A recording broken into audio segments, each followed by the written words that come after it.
வணக்கம் சார், எப்படி இருக்கீங்க? நல்லா இருக்கு நிகில்.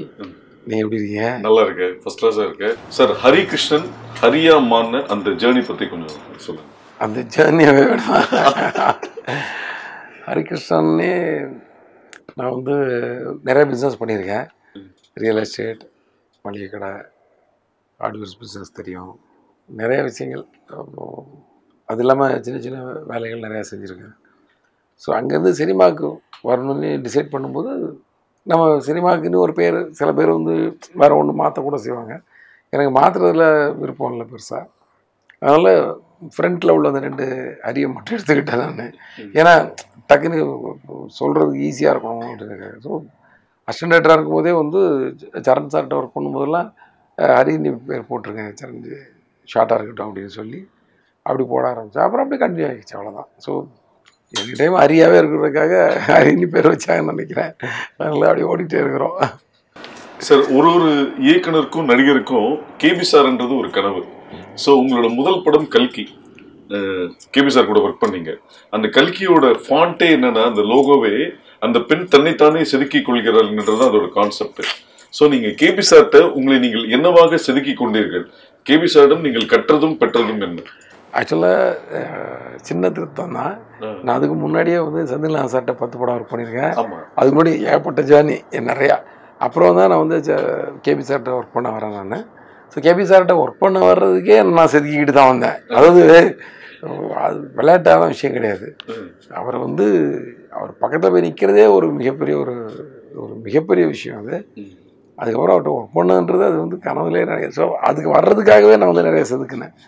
ஏன்னா அதுக்கு முன்னாடி மின்பிம்பங்கள் அவங்களுடைய இன்னொரு கன்சர்னில் டிவி சீரியல்லாம் ஒர்க் பண்ணி, ஆமாம் யூனிவர்ஸ்குள்ளே ஒர்க் பண்ணி, அமீர் ஜான் சார்கிட்ட ஒர்க் பண்ணி, அங்கே வந்து நம்மளை கூப்பிடணும் யாராவது கேபி சார்கிட்ட வாங்கி, அந்த அளவுக்கு நம்ம எதாவது பண்ணணும்னு சொல்லி ஒரு பரபரப்பாகவே அங்கேயும் நிறைய ஆக்ஷன் பிளாக்லாம் பண்ணி, ஷூட்டிங்காக தான் எல்லாம். ஷூட்டிங்னாலே ஒரு பயங்கரமான ஆக்ஷன் பிளாக் ஒன்று நடக்கும்ல. அதாவது அசம்பிளிங்கில் ஒரு அசோசியேட் டைரக்டர் போது எல்லாத்தையும் கோஆர்டினேட் பண்ண வேண்டியிருக்கும். கோஆர்டினேட் எல்லா இடத்துலையும் சொல்கிறேன். இப்போ என்னோட கோ டைரக்டர் ஜானு கூட ஆக்ஷன் பிளாக் இருக்கும். எப்படி இருக்குன்னா, யாரோ ஒரு ஆர்டிஸ்ட் டெக்னீஷியனை வந்து இந்த டைம் வரணும்னு சொல்லுவாங்க. அவங்களுக்கு வேறு ஒரு இது இருக்கும், ஏற்கனவே சொல்லியிருப்பாங்க டேட்டு, வரமாட்டேன்பாங்க.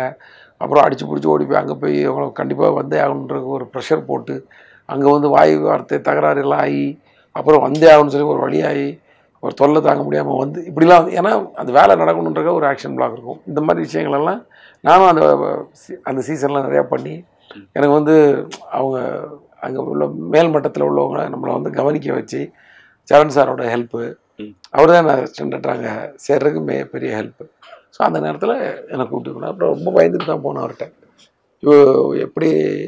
அவர் எப்படி போய் பேசுறது அவர்கிட்ட அப்படின்ற அளவுக்கு.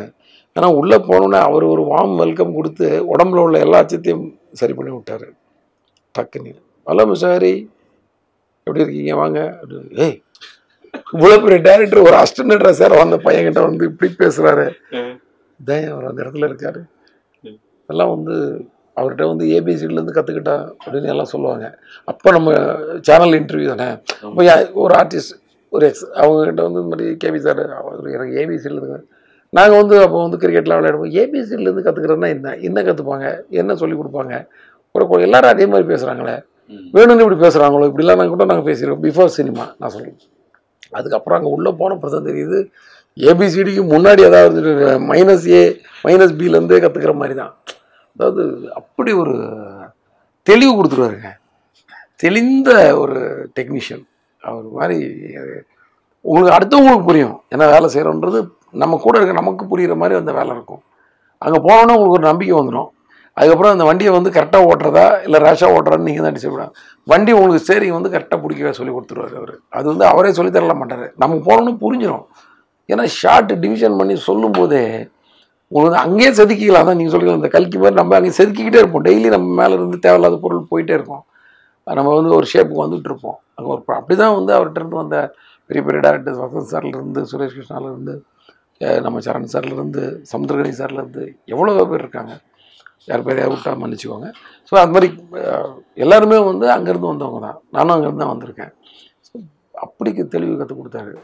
ஒரு நாள் வந்து ஒரு கேட்டு வந்து ஏதோ ஒரு தூரத்தில் கார் வர்ற ஷாட்டு, அந்த கேட்டு வந்து ஏதோ திறந்து வச்சு ஏதோ சம்திங் அவர் வந்து மூடுப்பா அப்படின்னாரு. அப்போ சேர்ந்த ஒரு வாரத்துக்குள்ளே இருக்கும்னு நினைக்கிறேன். மூடு அப்படின்னாரு. மூடி சரின்னு ஒன்று டேரக்டர் சொன்னால் செய்யணும்னு மூடிட்டேன். நான் முதல்ல நான் என்ன நினச்சேன்னா இந்த கார் வர்றது தெரியணுமன்றக்காக திறந்து வைக்கணுமோ, கார் உள்ளே வரணுமோ. பட் அவருக்கு ஷாட் வந்து முதல்ல கேட்டு மூடி இருக்க மாதிரி ஷாட் இருக்கும் போல இருக்கு. அதுக்கப்புறம் எனக்கு கூப்பிட்டாரு. ஷாட்டு முடிஞ்சு அடுத்த ஷாட்டு சொன்னேன். அது அந்த டிஸ்டர்பன்ஸில் வச்சு எடுக்கணும்னு நினச்சிட்டு இருந்தேன், அதனால தான் மூட சொன்னேன். அது அவர் சொல்லவே தேவையில்லை எனக்கு. அந்த அந்த கேட்டு கம்மிகளுக்கு நடுவில் அப்படி அந்த ட்ராக் அது வண்டி வந்துட்டு இருக்கும்போது எடுக்கணும்னு நான் நினச்சிட்டு இருந்தேன்ப்பா, அதனால தான் மூட சொன்னேன். எனக்கு அப்படியே ஒரு மாதிரி இப்படி ஒரு டெக்னீஷியன் 100 படம் பண்ண டெக்னீஷியனுக்கு வந்து ஒரு அசிஸ்டன்ட் டைரக்டர்கிட்ட இந்த விளக்கம் சொல்லணும்னு நினைக்கிறதுலாம் வந்து எவ்வளோ பெரிய விஷயம். அதனால முதல்ல இந்த பெரிய இடத்துல இருக்கிறவங்களாம் வேறு லெவலில் இருப்பாங்க, பெரிய பொசிஷனில் இருக்காங்களே. இன்றைக்கும் நம்ம சூப்பர் ஸ்டாராக இருக்கட்டும், உலக நாயகி, இவங்கெல்லாம் வந்து பக்கத்தில் போய் பார்த்தீங்கன்னா அவங்க அனுபவமே வேறு லெவலில் இருக்கும். நிச்சயமாக. நான் யானை டைமில் போய் கமல் சாரை போய் பார்க்க போனாங்க. ஒரு இது பார்த்துக்கோங்க, கரெக்டாக விக்ரம் ரிலீஸ் ஆகிருக்கு அப்போது. சரியா, நான் வேறு ஒரு விஷயமா ஒரு போய் பார்த்துட்டு நான் அருண் சார் எல்லாம் போவோம், மார்க்ஸ்லாம் போவோம். போகும்போது கீழே நாங்கள் போகும்போதே கீழே சார் வந்தார் அந்த நேரத்தில். ஸோ ஒன்றா பேசிட்டு லிஃப்ட்லேயே ஏறணும். எனக்கு என்ன ஒரே பயம்னா, விக்ரம் பார்த்தியான்னு கேட்பாரு, நம்ம பார்க்கல. எப்போயுமே அது ஒன்று இருக்கும் தெரியுமா, ஒரு பார்க்கலன்றது வந்து ஒரு அதுவும் ஒரு விக்ரம் சூப்பர் ஹிட்டாக போயிட்டுருக்கு. அது பார்க்க எனக்கு என்ன, என் படத்தோட ஃபைனல் ஒர்க்கில் இருக்கேன். ஸோ இப்போ வந்து அவர் கேட்குறாரு, அருண் சார் சொல்லிட்டு இருக்காரு சார் அப்படின்னு. சார் படம் நான் அமைதி அப்படின்னு நின்றுருக்கிறேன். நீங்கள் பார்த்தீங்களா அப்படின்னாரு. இல்லை சார் பார்க்க வாய்ப்பு கிடைக்கல. ஓகே விட்டார், அப்படி பார்க்கலன்னு சொல்ல விட்டார். அப்புறம் அந்த மீட்டிங்லாம் முடிஞ்சு மேலே போயிட்டு ரிட்டர்ன் ஆகும்போது சொன்னார், நீங்கள் பார்த்துருக்க மாட்டீங்கன்னு எனக்கு தெரியும், இவ்வளோ வேலையை வச்சுட்டு ஃபைனல் ஒர்க்கில் இருக்கோம், ஒரு படம் பார்க்குறதுக்கெல்லாம் வாய்ப்பு இல்லை இப்படி சொல்கிறாருங்க அவர். நான் ஒருவேளை நான் இதுக்கு போய் சொல்ல வேண்டிய அவசியம் இல்லை, சங்கோச்சப்படுவாருன்னு சொல்லிட்டு ஆமாம் சார் பார்த்தேன்னு சொல்லியிருந்தீங்கன்னு வச்சுக்கோங்க. அது எவ்வளோ பெரிய பொய்யா இருக்கும். முதல்ல அவர் ஒருத்தனை பார்த்த உடனே கண்டுபிடிச்சிட்டாரு பாருங்க, என்ன ஒரு நாலேஜ், என்ன ஒரு. அது மாதிரி ரஜினி சார் அவர் நின்றுக்கிட்டே தான் கதை கேட்பார், இல்லை நின்றுக்கிட்டே நம்மகிட்ட பேசுவார். நம்ம எழுந்து ஐயே நீங்கள் நான் நிற்பேன் அப்படியே, நீங்கள் உட்காருங்கன்ட்டு. அது எவ்வளோ சின்ன ஆள் தான் அவங்கள உட்கார வச்சுட்டு நின்றுட்டு இருப்பார். இப்போ அந்த சின்ன பொசிஷன் தான் நான் சொல்ல, ஒரு சின்ன டெக்னீஷியனாக இருக்கலாம், அதை தான் சொல்கிறேன். சின்ன ஆள் பெரிய ஆள்னா அப்படி சொல்ல, நான் ஒரு டெக்னீஷியன். இப்போ அவங்களும் எழுந்துச்சிருக்கும் போது அவர் கண்டுக்காமல் அப்புறம் அவர் உட்கார்றப்ப அவங்க உட்காந்தா விடலாமே, நோ யூஸ் யூஸ். அதே மாதிரி படம் ஏதாவது போட்டு பார்க்க போனால் கூட வெளியிலலாம் நிற்க விட மாட்டார் ரஜினி சார். இப்போ நம்ம படம் ஒன்று பார்க்க வராரு அப்படின்னா நமக்கு தெரியும் அவருக்கு பிடிக்காதுன்னு, அவர் ஜஸ்ட்டு ரிசீவ் பண்ண வந்தேன் சார், இல்லை நான் நிற்க மட்டும் ஓடிடுவோம், நிற்க விட மாட்டார் யாரையுமே. உங்களுக்கே தெரிஞ்சிருக்குன்னு நினைக்கிறேன். தெரியும், நான் ஞாபகம் தான் படுத்துறேன். இதெல்லாம் வந்து எவ்வளோ பெரிய. சரி, அவங்க வெளியில் சும்மா நிற்கட்ட, அவங்க படம் நிற்கிறாங்க, நம்ம உள்ள படம் மாதிரி எனக்காக யாரும் வெயிட் பண்ணக்கூடாது, வேஸ்ட்டாக வெயிட் பண்ணக்கூடாது. அவங்கெல்லாம் தான் அந்தந்த இடத்துல இருக்கிறாங்க. அதுவும் அவங்க 2 பேருமே வந்து கேபியோட படைப்பு மிகப்பெரிய ஒரு, ஏன்னா பயங்கரமான ஒரு ஃப்ளாஷ்பேக் அதெல்லாம் எடுத்துட்டு ஐயோ இங்கே பேசுறதுக்கே அவ்வளோ இன்ட்ரெஸ்டாக இருக்கு. சார், இப்போ கேபி சாரை தொடர்ந்து உங்க நண்பர் சரணோட 3 படங்கள், அமர்க்களம், பார்த்தேன் ரசிகன், அல்லி அர்ஜுனா, அந்த எக்ஸ்பீரியன்ஸ் என்ன? இல்லை, இப்போ சரண் சார்கிட்ட வந்து அது வேலை மாதிரியே இல்லை, அது வந்து ஒரு பயங்கர ஒரு ஜேர்னி. அது அந்த வாய்ப்பெல்லாம் வந்து யாருக்குமே கிடைக்குமான்னு தெரியல. நான் ஏற்கனவே அசிஸ்டன்ட் டைரக்டர் ஜாப்பை வந்து அவ்வளோ இன்ட்ரெஸ்ட்டாக என்ஜாய் பண்ணி பண்ணுவேன். அதுவும் ஒரு சரண் சார் வந்து முதல்ல ஒரு நண்பராக அறிமுகமாகி என்னோடய கல்கியில் நான் ஒர்க் பண்ணும்போது என்னுடைய சீனியராக அவர் கூட ஒர்க் பண்ணி நிறையா கைட் பண்ணுவார், நிறையா ஐடியா கொடுப்பார். அப்புறம் அவர்கிட்ட நான் வந்து ஒரு டைரக்டராக ஒர்க் பண்ணும்போது எனக்கு அந்த ரிலேஷன்ஷிப் இருக்கு இல்லையா, ரொம்ப ஸ்ட்ராங்காக இருக்கும். எங்களுக்கு ஒரு ஃப்ரெண்ட்ஷிப்பும் இருக்கும், ஒரு டைரக்டர்ன்ற ரெஸ்பெக்ட் இருக்கும், ஒரு ஃப்ரெண்டுன்ற உரிமை இருக்கும். ஆமாம், நீங்கள் தான் கூட நீங்களே ஃப்ரெண்டுங்கிற உரிமை இருக்கும். அதே சமயத்தில் டைரக்டர்ன்ற அந்த ஒரு பிரமிப்பு இருக்கும். அவர் வந்து அவருடைய டைலாக்ஸு, அவருடைய மேக்கிங் ஸ்டைலு இதெல்லாம் பார்க்கும்போது அது ஒரு இன்ட்ரெஸ்ட்டு. நான் வந்து முழு மூச்சாக அந்த படத்தில் வந்து பின்னி எடுத்துடணும் வேலை செஞ்சு. நம்ம வந்து படமே 1-2 வருஷத்துக்கு பண்ணிடக்கூடாதுன்னு முடிவு பண்ணிட்டேன் அந்த சரண் சார். ஏன்னா நான் அந்த வேலையை நல்லா என்ஜாய் பண்ணி பண்ணேன். அந்த நேரத்தில் தான் நிறைய கதைகள் கூட பண்ண முடிஞ்சுது. அவர் கூடவே தான் இருப்பேன் நான். எனி டைம் காலையில் நாங்கள் 4:30 மணிக்கு ஆரம்பிப்போம் எங்களோட ஜேர்னியை. டிஸ்கஷன் டைமில் பீச்சில் போய் வாக் பண்ணுவோம். வாக் பண்ணிக்கிட்டே தான் கதை பேசுவோம். அப்புறம் சரவணபவனில் வந்து ஒரு காஃபி சாப்பிடுவோம். போகும்போது பால் குடிச்சிட்டு போவோம்னு நினைக்கிறேன். அப்புறம் காஃபி சாப்பிடுவோம். வாக்கிங் முடிச்சுட்டு வந்து அங்கேயே கதை பேசுவோம். அவங்க அப்படியே கொஞ்சம் ரிலாக்ஸாக 10 நிமிஷம் உட்காரும்போது நான் வீட்டுக்கு போய் மீன் வாங்கிட்டு வருவேன் பக்கத்தில் அங்கே. ஏன்னா அது ஒரு மாதிரி காலம். ஸோ அப்புறம் வந்துட்டு திருப்பி 8 மணிக்கு ஆஃபீஸ் கிளம்பி 8:30 மணிக்கெல்லாம் ஆஃபீஸ் போயிடுவோம். உட்காந்தோன்னா நைட்டு எப்போ முடியுன்னே தெரியாது டிஸ்கஷன். அப்படி போய்ட்டுருக்கோம். நல்ல ஆரோக்கியமான சண்டைகள் நடக்கும் டிஸ்கஷன் டைமில். நான் கொஞ்சம் நிறையா அவர்கிட்ட சண்டை போட வேண்டிய அவசியம் இருக்காது. ஏன்னா என் கருத்து அவர் கருத்து நிறையா செட் ஆகும். நான் வந்து கொஞ்சம் எங்களுக்கு நல்ல ஒரு இது இருக்கும், ஒரு பேரலாக ஒரு ஐடியா கரெக்டாக ஒர்க் அவுட் ஆகும். அதனால் ஆர்குமெண்ட் தான் இருக்குமே தவிர சண்டை மாதிரி வராது. கேமராமேன் வெங்கடேஷ் வந்து நல்லா சண்டை போடுவார். ஆமாம், அது மாதிரி ஆர்குமெண்ட்டு பயங்கரமாக வேணும்னே ஸ்பின் பண்ணி விடுவார் பாலை. அது ஒரு நேற்று வரைக்கும் வேறு மாதிரி பேசுனீங்க, இன்னைக்கு போய் அவருக்கு கோவம் வரும். அவருக்கு சரண் சாருக்கு கோவம் வந்தால் கூட ரொம்ப டீசெண்டாக இருக்கும். அவருடைய அப்ரோச்சே எல்லாமே வந்து ரொம்ப ஒரு தன்மையான ஒரு ஆள் இல்லை. ஸோ அவர்கிட்ட ஒர்க் பண்ணும்போது இன்னும் வந்து நம்ம, ஏன்னா அவர் என்கிட்ட வந்து நான் 2வது படம் ஒர்க் பண்ணும்போது நினைக்கிறேன் 10 டேஸ்க்கு அப்புறம் 3வது படம் ஒர்க் பண்ணும்போது நீங்கள் இந்த படத்தில் வேலை செய்யலை, உங்கள் படத்துக்கு நீங்கள் வாய்ப்பு தேடுறது தான் இந்த படத்துக்கு ஒர்க் பண்ணிக்கிட்டே அந்த வேலை செய்கிறீங்க. ஸோ அதர் தென் ஒர்க் டைம் நீங்கள் வந்து அந்த வேலையை என் கூட சுற்றிட்டு இருக்காதீங்கன்னு சொன்னவர். புரியுதா உங்களுக்கு? அது எவ்வளோ பெரிய விஷயம். அதெல்லாம் வந்து யாரும் அவ்வளோ சீக்கிரம் சொல்ல மாட்டாங்க. ஸோ அந்த மாதிரி ஒரு அது சார். நான் உங்களோட ஆரம்பத்துலேருந்து நான் உங்கள் கூட ட்ராவல் பண்ணி பார்த்துருக்கேன். அந்த அல்லி ஒரிஜினல்ல வந்து ஒரு சம்பவம் நடந்தது. என்னன்னா, ராதாகிருஷ்ணன் ரோட்ல ஒரு சந்துள்ள ஒரு வீட்டில் ஷூட்டிங் இருக்கும். 6 மணிக்கு பேக்கப் பண்ணோன்னே சரண் சார் வந்து நாளைக்கு எடுக்க போகிற சீன் உங்ககிட்ட பேசிட்டு அவர் கிளம்பிடுவார். நீங்கள் வந்து ப்ரொடக்ஷன் மேனேஜர்கிட்ட நாளைக்கு ஆர்டிஸ்ட், டெக்னீஷியன் எல்லா லிஸ்ட்டு கொடுத்துட்டு எக்ஸ்பிளைன் பண்ணிட்டு இருக்கும் போது கரெக்டாக 5:30 மணிக்கு 2 பைக்கில் 3 பேர் வருவாங்க. வந்தோடனே முடிச்சதுக்கப்புறம் அந்த 3 பேர் கம்பெனிலேருந்து காஃபி டீ கூட குடிக்க மாட்டாங்க. ஸோ நீங்கள் முடிச்சதுக்கப்புறம் ப்ரொடக்ஷன் மேனேஜர் நீங்கள் அந்த பைக்கில் ஏறிட்டு உங்களோட படம் டிஸ்கஷனுக்கு போயிடுவீங்க. ஸோ அந்த உழைப்பு தான் இன்னைக்கு இந்த அளவுக்கு கொண்டு வந்திருக்குன்றது வந்து நான் கண் கூட பார்த்துருக்கேன். ஸோ சரண் சார் சொன்ன மாதிரி அப்பயே நம்ம வந்து எப்படி டைரக்ட் பண்ண போறோம், நம்ம வந்து கதை பண்ணி வச்சிருவோன்ற அந்த ஃபயர் உங்ககிட்ட இருந்ததை நான் பார்த்தேன். அதுக்கு என்ன இன்ஸ்பிரேஷன் உங்களுக்கு? இன்ஸ்பிரேஷன் தான். நமக்கு எப்படியும் வந்து தனியாக ஒரு டைம் கிடச்சி உட்காந்து கதை பண்ணால் நம்மளே வந்து சும்மா உட்காந்தா தூசு ஓவராக அடைஞ்சு போயிடும். நீங்கள் ஒரு உங்கள் மொபைலே வச்சுட்டு காலையில் வச்சுட்டு சாயங்காலம் வந்து பாருங்கள், மேலே தேய்ச்சிங்கன்னா கொஞ்சம் அழுக்கெல்லாம் வரும். அது மாதிரி நம்ம சும்மா உட்காந்தோன்னா இதாயிரும். வேலை செய்யாமல் உட்காந்துட்டு நான் கதை பண்ணி உட்காந்தா சும்மா உட்கார மாதிரி ஆயிரும். இதுதான் நான் என்னோட ஸ்டூடெண்ட்ஸும் சொல்லுவேன். இப்போ ஒர்க் பண்ணிக்கிட்டே நீங்கள் கதை பண்ணுங்கள், அதுக்கு ஒரு டைம் எடுத்துக்கோங்க. நீங்கள் தான் ஒதுக்கி ஆகணும். நீங்கள் தான் உங்கள் தூக்கம் 8 மணி நேரம் தூங்காதீங்க, 5 மணி நேரம் தூங்க. அந்த 3 மணி நேரத்தில் கதை பண்ணுங்கள். சீக்கிரமாக குளிங்க, 1 மணி நேரம் குளிக்காதீங்க. 10 நிமிஷத்தில் குளிச்சுட்டு அந்த 50 நிமிஷத்தில் கதை பண்ணுங்கள். எனக்கே ஒரு நாள் டைரக்டர் வெளியூர் எப்படியும் நான் இப்படியே இருந்துட்டு இருப்போம். வெளியூர் ஒரு 5 நாள் போகிறப்போ அந்த 5 நாள் லீவாக கன்வெர்ட் பண்ணிக்கிட்டு ஆஃபீஸில் என் ஆஃபீஸில் உட்காந்து ஒர்க் பண்ணுங்கள். என் ஆஃபீஸில் நம்ம ஸ்டூடெண்ட்ஸ் எல்லாம் சேர்ந்து ஒவ்வொருத்த கதையை பேசிக்கோங்க. அது மாதிரி பண்ணலாம்ல. தனியாக நான் வந்து கதை பண்ணுறேன்னு சொல்லி லீவ் விடாதீங்க. உங்கள் மனசே தூசு அடைஞ்சு போயிடும். ஏன்னா வேலை செஞ்சுட்டு ஆடிய கால்களும் ஓடிய கால்களும் வந்து நின்னாச்சுன்னா அப்புறம் வந்து அது வந்து அப்படித்தானே உங்களுக்கு நமக்கு மனதளவில் நம்ம வந்து சும்மா இருந்தால் ஒரு ஐடியல்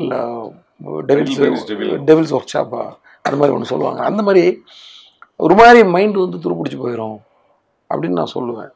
அதுதான் நான் அன்றைக்கி கடைப்பிடிச்சது. நம்ம எல்லா டைரக்டர்ஸ்கிட்டையும் ஒர்க் பண்ணும்போது நம்ம இப்போ ஒர்க் பண்ணுறது தான் ஒர்க்கு. ஐ மீன் இப்போ கேதர் பண்ணுறது இப்போ பண்ணுறது தான்.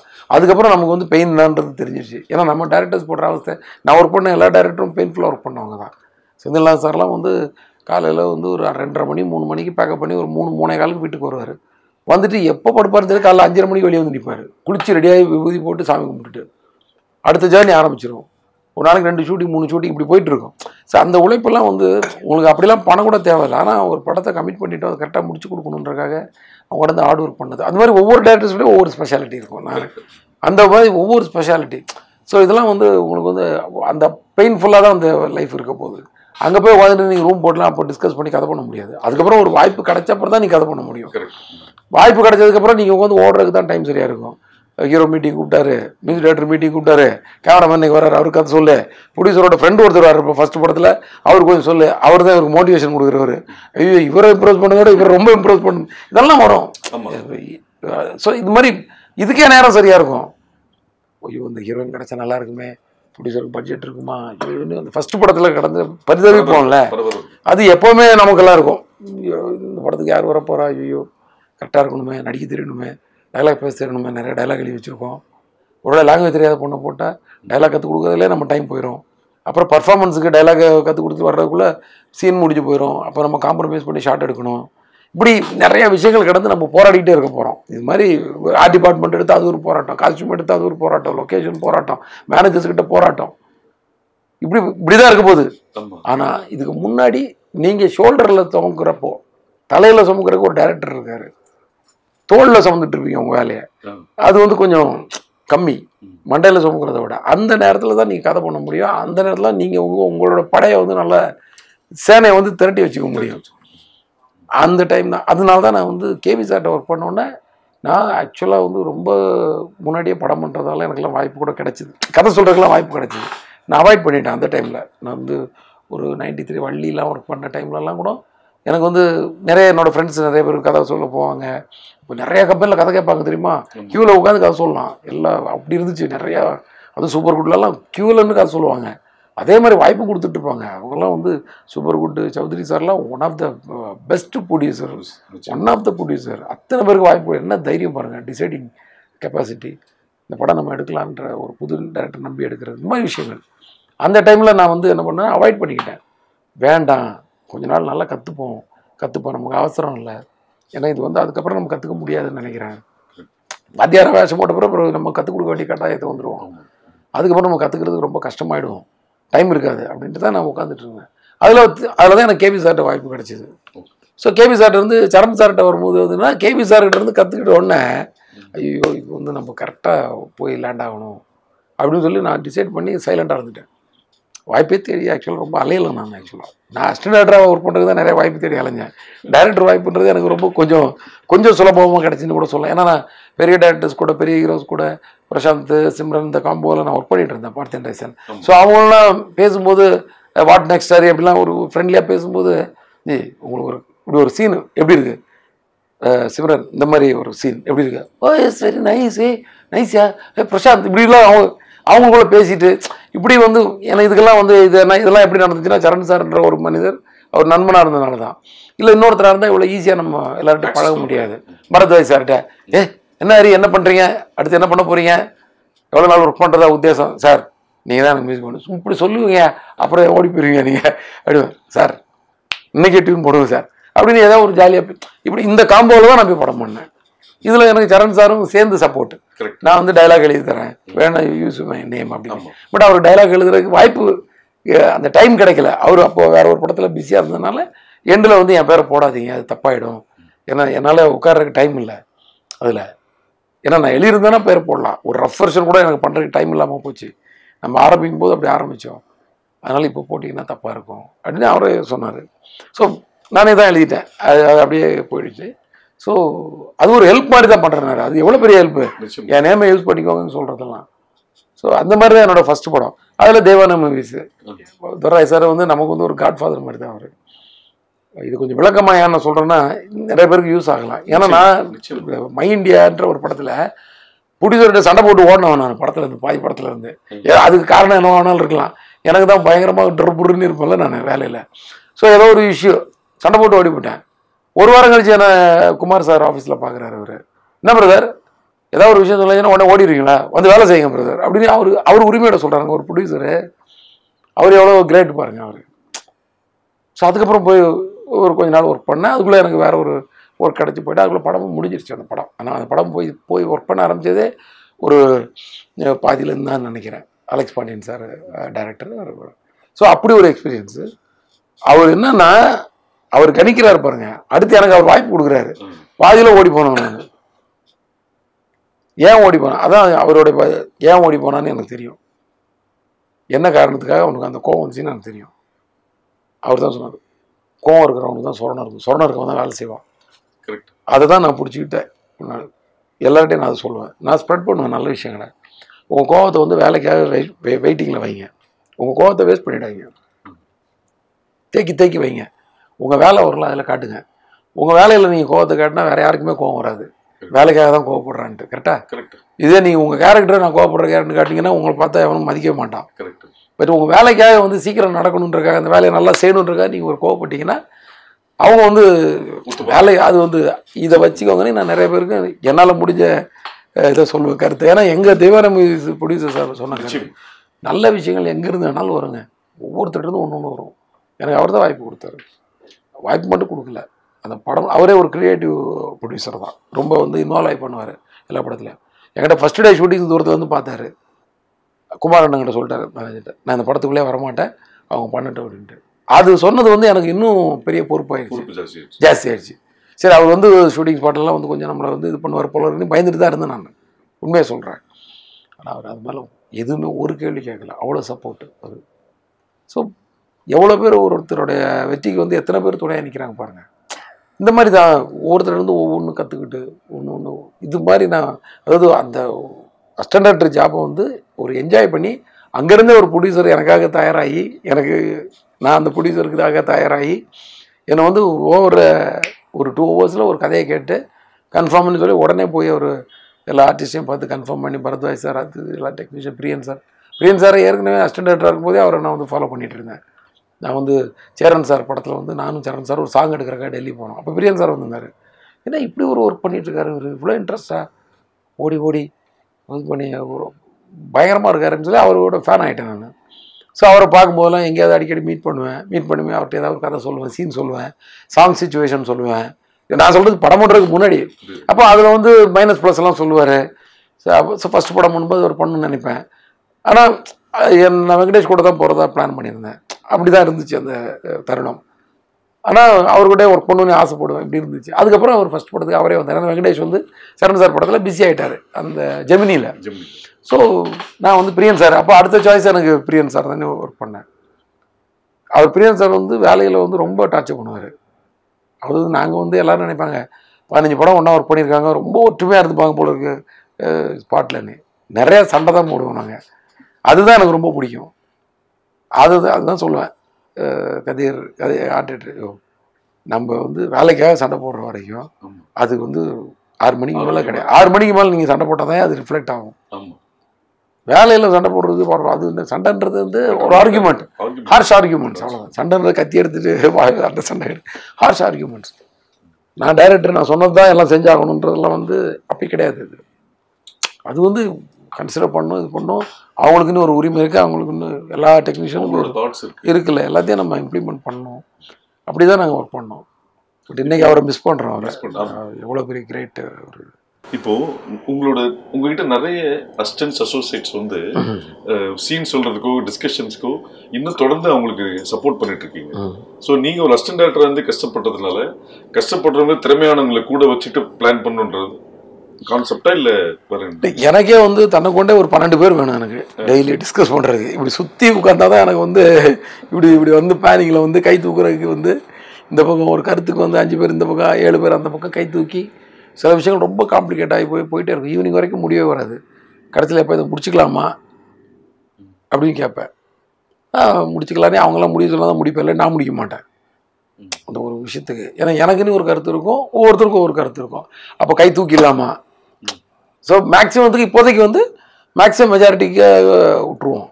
அதை மெஜாரிட்டி பார்த்து நம்ம வந்து வைக்கிறதா வைக்கலன்னு முடிவு பண்ணிவிடும். அப்போ கை தூக்குவோம். அந்த மாதிரிலாம் கருத்து ஓட்டு போட்டு கருத்து கணிப்புலாம் பண்ணுறதுக்கு எனக்கு வந்து ஒரு 10லேருந்து 12 பேர் தேவை. அது அப்படியே போயிட்டே இருக்கும். அதில் தான் வந்து எனக்கு ஒர்க் பண்ணுற ஒரு 6-7 பேர்.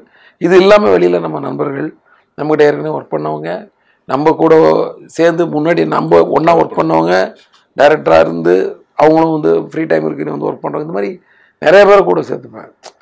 ஏன்னா யார் மூலமாவது ஒரு நல்ல கருத்து வந்துடும், நல்ல விஷயம் வந்துடும், நல்ல அந்த ஸ்கிரிப்ட் எலிவேட் ஆயிருன்ற ஒரு நம்பிக்கை தான். அண்டு எங்கள் டிஸ்கஷன் வந்து ஓகேன்னு சொன்னால் யாருமே விட மாட்டாங்க. எதுக்கு நீ ஓகே சொன்ன, காரணம் சொல்லுன்றது தான் பெரிய பாயிண்ட்டாக இருக்கும். அதனால் யாரும் உடனே ஓகேன்னு சொல்ல மாட்டாங்க. இது ரொம்ப வில்லங்கமாயிரும்.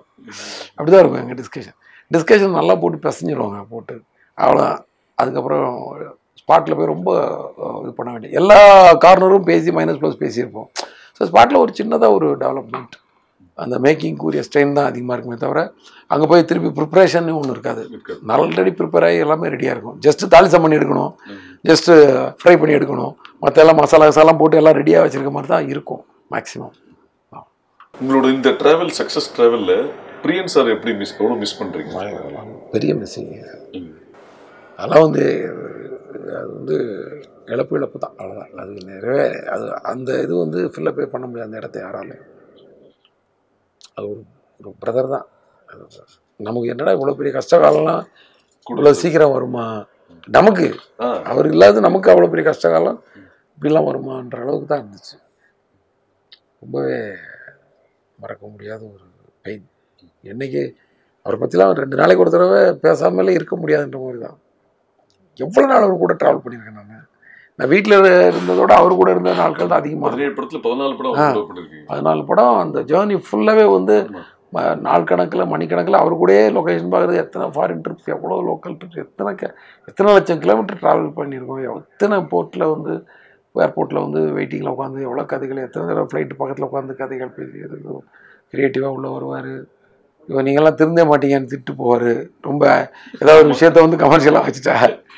அவர் ஒரு டேஸ்டான கேமராமேன் தான். நான் எங்கூட ஒர்க் பண்ணிட்டு இருந்தார். அவர் வந்து ஒரு கமர்ஷியலாகவும் விஷயங்களை ரசிப்பாரை தவிர ரொம்ப டேஸ்ட்டாக எடுக்கும்னு நினைக்கிறாங்க. ஏன்னா அவர் பிகினிங் படங்கள்லாம் அவ்வளோ நல்லாயிருக்கும். சேரன் சார் கூடலாம் சேர்ந்து நல்ல நல்ல படங்கள். ஸோ நீங்களாம் திருந்தே மாட்டீங்க போய் அப்படின்னு சொல்லி திட்டு போவார். இப்படி ஒரு பயங்கரமாக இருக்கும்.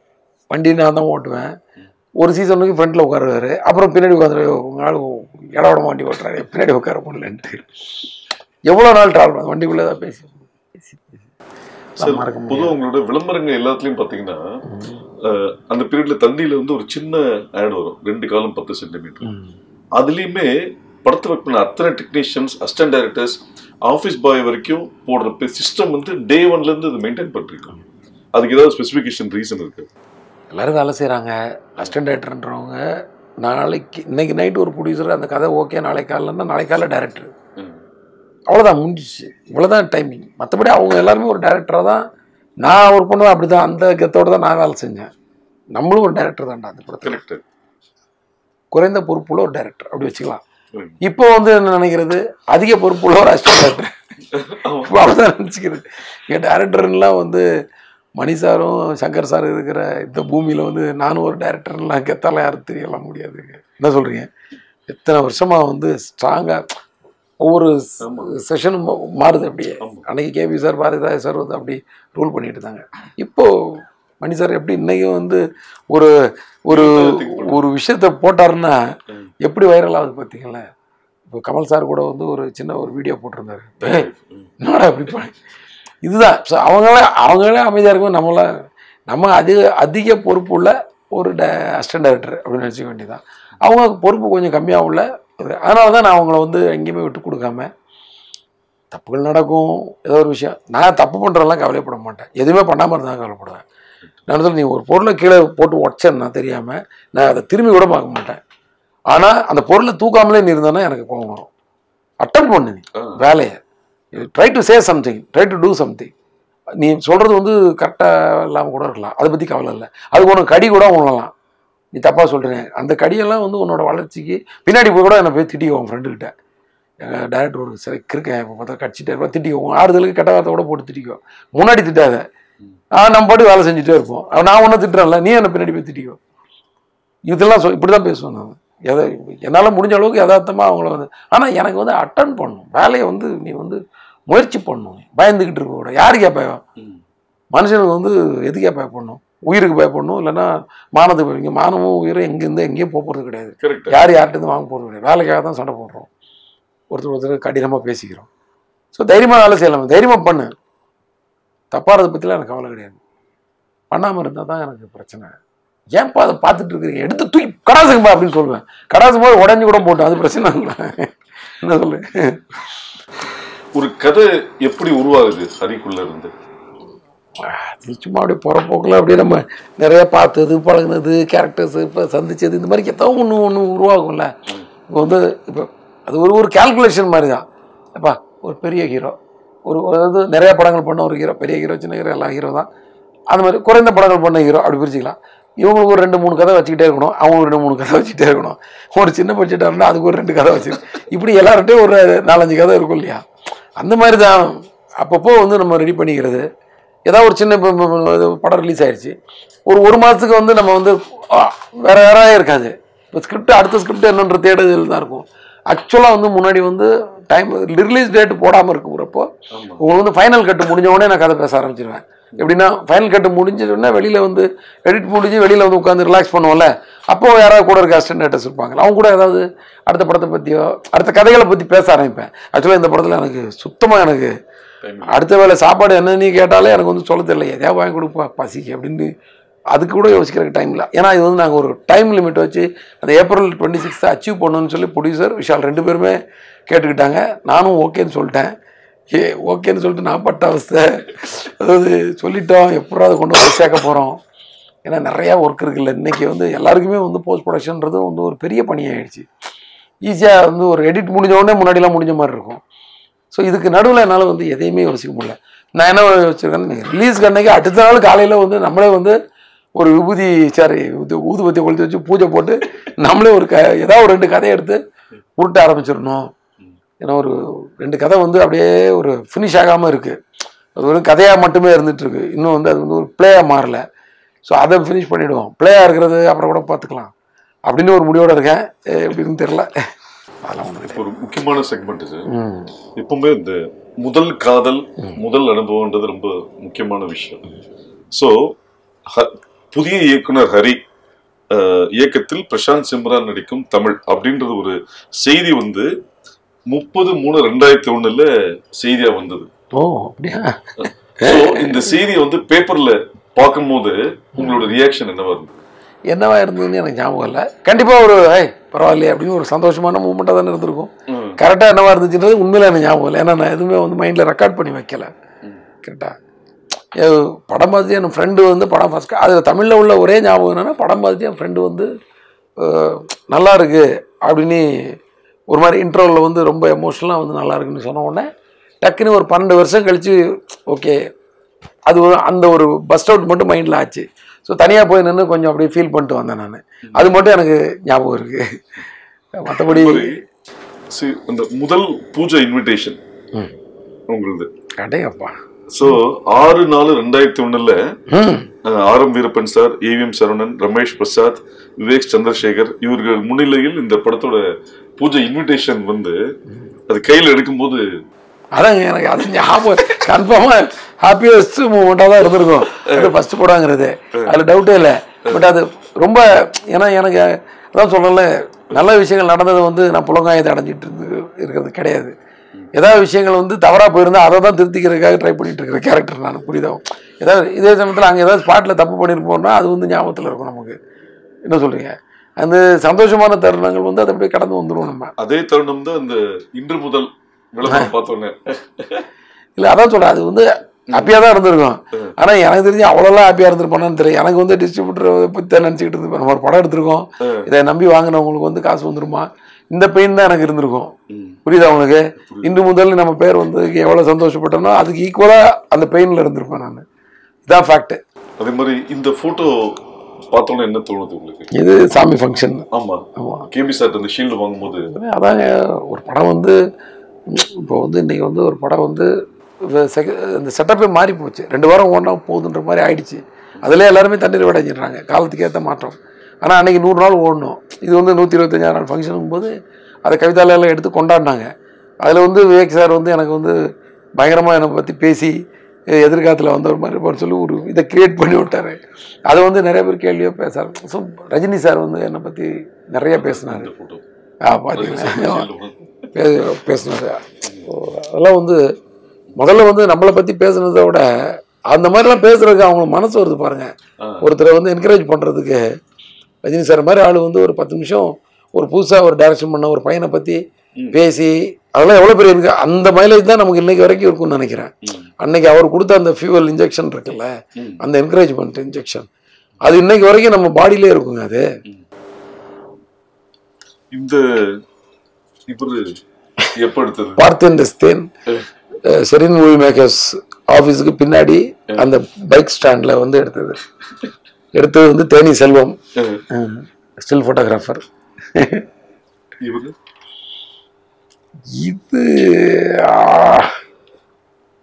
இது வந்து தமிழுக்கு அப்புறம் எப்போன்னு தெரியல எனக்கு, எப்போன்னு தெரியல சார். அது மாதிரி ஒரு ஒரு ஒரு பொதுவாக ஒரு விஷயம் சொல்லுவாங்க சார், அதாவது வீட்டுக்கும் வேலைக்கும் போகணுன்னு இருக்கணும், ஏண்டா போகணுன்னு இருக்கக்கூடாதுன்னு சொல்லுவாங்க. ஸோ வீட்டில் நிம்மதியாக இருந்தால் மட்டும்தான் வெளியில் சக்ஸஸாக இருக்க முடியும். ஸோ உங்களோட மேரேஜ் லவ் மேரேஜ் தெரில ஒன்று இந்த தெரிலன்னா ஒன்று நீங்களும் வந்து அண்டர்லைன் பண்ணிடுங்களா? என் மேரேஜ் 3 பசங்க வளர்ந்து வெவ்வேறு ஸ்டேஜில் இருக்காங்க. இன்னமும் அதாவது ஒரு படம் முடிஞ்சோடனே ஃபேமிலியோட டூர் போகிறது, இது போகிறது, ஒரு லவ்வபிளான ஃபேமிலியோட ட்ராவல் ஆகுறீங்க. அது ரொம்ப குடுப்பையான ஒரு விஷயம். ஸோ அந்த ஃபேமிலி சப்போர்ட் உங்களுக்கு எந்த அளவுக்கு சக்ஸஸ்ஃபுல்லாக இருக்கு? அந்த சப்போர்ட் தான் நம்மளுடைய இப்போது நேற்று வந்து நான் காலைல எப்போ வந்தேனே யாருக்குமே தெரியாது, யாரும் டிஸ்டர்ப் பண்ணல. அப்படியே கதவு தட்டினேன், திறந்தாங்க, உள்ளே போய் அப்படியே போய் சைலண்டாக ஒரு ரூமில் போய் செட்டில் ஆகிட்டேன். காலைல மெசேஜ் போட்டிருக்காங்க வேறு யாரும் இந்த ஹவுஸ்ன்னு சொல்லி என் ஒய்ஃப். நான் மேலே போய் ஜிம் ரூம் திறந்து படுத்து யாரும் டிஸ்டர்ப் பண்ண வேணான்ட்டு.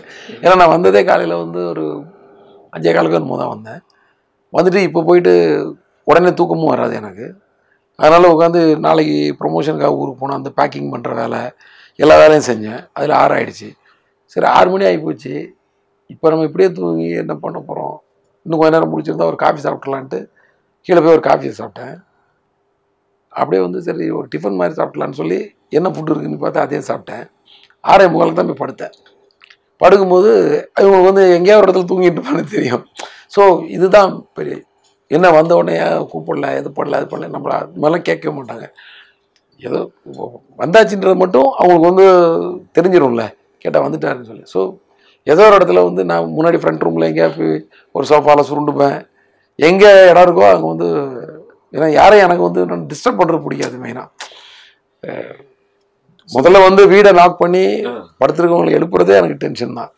சரி அது அந்த அந்த ஒரு செகண்டில் பூட்டுற கூட நான் தான் பூட்டிப்பேன். பூட்டாதீங்க, நீங்கள் திறந்து விட்டதோடு அவங்க வேலை முடிஞ்சுன்னே அந்த அம்மாவை நீங்கள் போய் படுத்துக்கோங்கன்ட்டு நான் வந்து படிப்பேன். அப்புறம் ஒய்ஃபெல்லாம் டிஸ்டர்ப் பண்ண மாட்டேன், பசங்க டிஸ்டர்ப் பண்ணுவேன். ஸோ அப்படி அதே மாதிரி அவங்களும் வந்து நம்ம வேலையில் வந்து அங்கே போய் எங்கே போனீங்க, நாக் ஸ்டுடியோ, ஓ அங்கே ஒர்க்கா, okay, second copy work, okay okay, அவ்வளோதான்.